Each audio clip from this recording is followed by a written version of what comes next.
আসসালামু আলাইকুম, স্বাগতম জানাচ্ছি বিবিসি নিউজ আন্তর্জাতিক সংবাদে। শুরুতেই সংবাদ শিরোনাম, এরপর বিস্তারিত।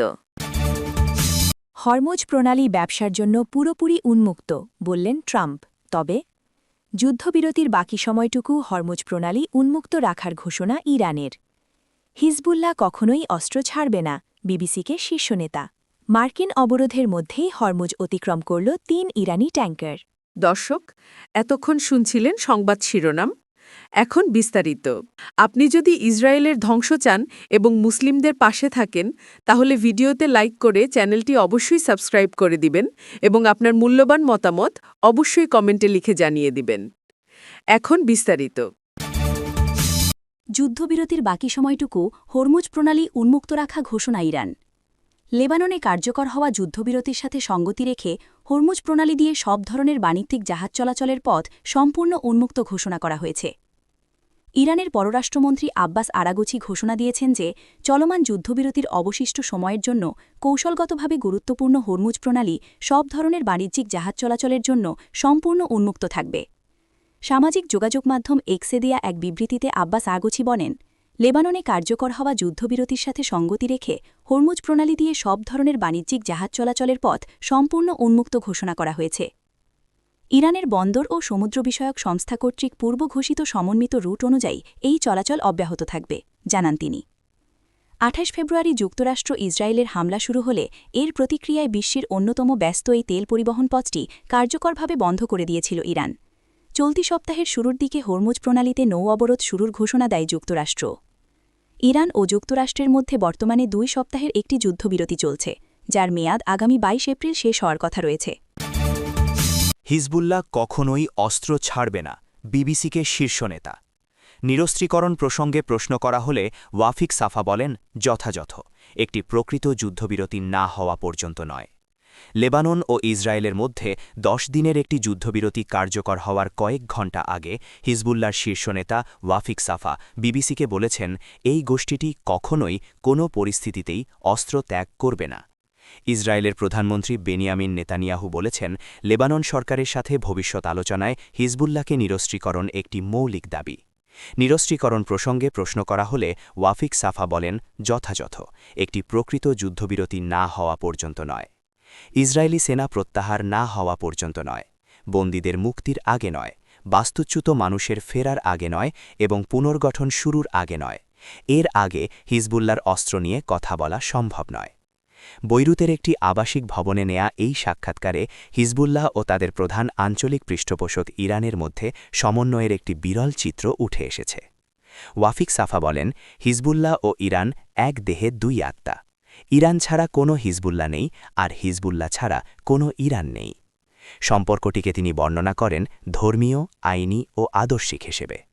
শিয়া মুসলিম রাজনৈতিক ও সামরিক সংগঠন হিজবুল্লাহ ইসরায়েলের অস্তিত্বকে স্বীকার করে না। গত মার্চের শুরুতে ইসরায়েলের ভূখণ্ডের রকেট ছুড়ে সাম্প্রতিক সংঘাতে যুক্ত হয় হিজবুল্লাহ। তাদের দাবি এটি ছিল ইরানের সর্বোচ্চ নেতাকে হত্যার প্রতিশোধ এবং ২০২৪ সালের নভেম্বরের সর্বশেষ যুদ্ধের পর থেকে লেবাননে প্রায় প্রতিদিন চালানো ইসরায়েলি হামলার জবাব। এর জেরে ইসরায়েল ব্যাপক বিমান হামলা চালায় এবং দক্ষিণ লেবাননে আরেকটি স্থল অভিযানে নামে। ইসরায়েল জানায়, হিজবুল্লাহ নিরস্ত্র না হওয়া পর্যন্ত তাদের অভিযান চলবে। লেবাননের স্বার্থ না ইরানের স্বার্থ, কোনটি হিজবুল্লাহ অগ্রাধিকার দিচ্ছে? এমন প্রশ্নে ওয়াফিক সাফা বলেন, নিশ্চয়ই হিজবুল্লাহ লেবাননের স্বার্থের দিকেই তাকিয়ে আছে। তার যুক্তি, যুদ্ধবিরতির জন্য চাপসহ ইরানি সমর্থন বর্তমান সংঘাতে লেবাননকে সহায়তা করেছে। তবে অনেক লেবাননি যাদের সাথে সাম্প্রতিক প্রতিবেদনের সময় বিবিসি কথা বলেছে, তাদের মধ্যে কেউ কেউ বলছেন তারা হিজবুল্লাহকে নিরস্ত্র দেখতে চান এবং দেশকে সংঘাতে ঠেলে দেওয়ার জন্য গোষ্ঠীটিকেই। মার্কিন অবরোধের মধ্যে হরমুজ অতিক্রম করল ৩ ইরানি ট্যাঙ্কার। গত ১৬ এপ্রিল একে একে ৩টি জাহাজে খার্ক দ্বীপ থেকে হরমুজ প্রণালী পেরিয়ে পারস্য উপসাগরের দিকে রওনা হয়। তবে এসব জাহাজের গন্তব্য এখনও জানা যায়নি। ১০ এপ্রিলের পর এই প্রথম কোনো ইরানি ট্যাঙ্কার হরমুজ প্রণালী অতিক্রম করল। মার্কিন অবরোধ সত্ত্বেও হরমুজ প্রণালী অতিক্রম করে পারস্য উপসাগরের দিকে গেছে ৩টি ইরানি তেলবাহী ট্যাঙ্কার। প্রণালী ও ইরানের বন্দরগুলোতে মার্কিন নৌবাহিনীর নজরদারি ও নিয়ন্ত্রণের মধ্যেই এ ঘটনা ঘটেছে। ট্যাঙ্কারগুলোর নাম ডিপ সি, সোনিয়া আই এবং দিওনা। জাহাজ ৩টি অপরিশোধিত ইরানি তেলে পূর্ণ ছিল। সমুদ্রপথে বাণিজ্যিক জাহাজ চলাচল পর্যবেক্ষণ সংস্থা কেপলারের তথ্যের বারাত দিয়ে বার্তা সংস্থা এএফপি জানিয়েছে, ইরানের খার্ক দ্বীপে গত ২ April deep sea, ৮ April Sonia I এবং ৯ এপ্রিল দিওনাতে তেল লোড করা হয়। গত ১৬ এপ্রিল একে একে ৩টি জাহাজে খার্ক দ্বীপ থেকে হরমুজ প্রণালী পেরিয়ে পারস্য উপসাগরের দিকে রওনা হয়। তবে এসব জাহাজের গন্তব্য এখনও জানা যায়নি। ১০ এপ্রিলের পর এই প্রথম কোনো ইরানি ট্যাঙ্কার হরমুজ প্রণালী অতিক্রম করল। এর আগে ১১ এপ্রিল পাকিস্তানের রাজধানী ইসলামাবাদে মার্কিন ও ইরানি প্রতিনিধিদের সংলাপ ব্যর্থ হওয়ার পরদিন ১২ এপ্রিল হরমুজ প্রণালী ও ইরানের সমুদ্র বন্দরগুলোতে অবরোধ জারি করে যুক্তরাষ্ট্রের সেন্টকম।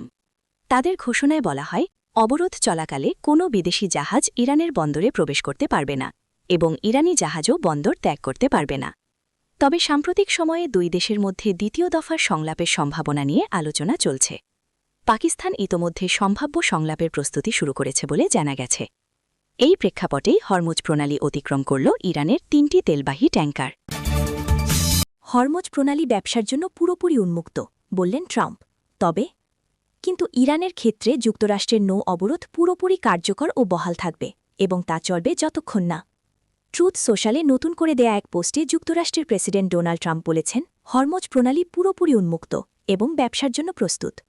কিন্তু ইরানের ক্ষেত্রে যুক্তরাষ্ট্রের নৌ অবরোধ পুরোপুরি কার্যকর ও বহাল থাকবে এবং তা চলবে যতক্ষণ না ইরানের সাথে আমাদের লেনদেন শতভাগ সম্পূর্ণ হচ্ছে।